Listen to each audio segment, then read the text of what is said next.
அந்த டாக்டர் தர்மதுரை மேல ஒரு எஃப்ஐஆர் போடுங்க. செக்ஷனை பார்த்து போடுங்க, மத்ததெல்லாம் அப்புறம் பார்த்துக்கலாம். சாமி, என் மகன் உனக்கு தெரியுமில்ல? தெரியுமில்ல? தெரியுமா, சொல்லுங்க. நீங்க 2 பேரும் கல்லூரி பள்ளிக்கூடத்துல தானே ஒண்ணா படிச்சீங்க? ஆமாமா. என் மகன் களவாடுவானா? களவாடுவானா? சொல்லு. ஏதோ போடுறேன்னு சொன்னி. எஃப்ஐஆர்மா? அதெல்லாம் போடக்கூடாது. அப்புறம் போட்டோ பிடிச்சி பத்திரிகையில போட்டுருவாங்க. என்ன படம்? பிஸ்கோத்து படம். 5-6 பேர் தொட்டு வைத்தியம் பார்த்தானா அந்த பணத்தை கொண்டு வந்து கொடுத்துட்டு போயிடுவேன். அவங்க பேசுனதே பேசிக்கிட்டு இருக்காங்க.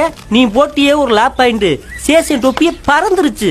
எத்தனை கார் பிடிச்சு, எத்தனை ரயில பிடிச்சு, எந்த ஒரு சீமையில போய் அத்தனை பிள்ளைகளோட படிச்சவே என் மகன் புசுக்குன்னு ரோட்ல போட்டு அடிச்சாங்களேடா. திரும்பி அடிச்சானா? ஏன் அடிக்கல? என் சொல்லிக்கு கட்டுப்பட்டு எல்லையில நின்றுச்சு என் குட்டியான. சரி விடுத்தா, சாரு மனசுக்கு எங்க இருந்தாலும் நல்லா இருப்பாரு. சரி வாத்தா, நம்ம 2 பேர் கையெழுத்து போடலாம். நம்ம 2 பேர்த்தையும் தூக்கி உள்ள வச்சிருவாங்க. பயிர் போட்டாங்க, ஸ்டேஷனுக்கு தீ வச்சு போடுவேன் பார்த்து. ஒரு முடிவோட தான் இருப்பவருக்கு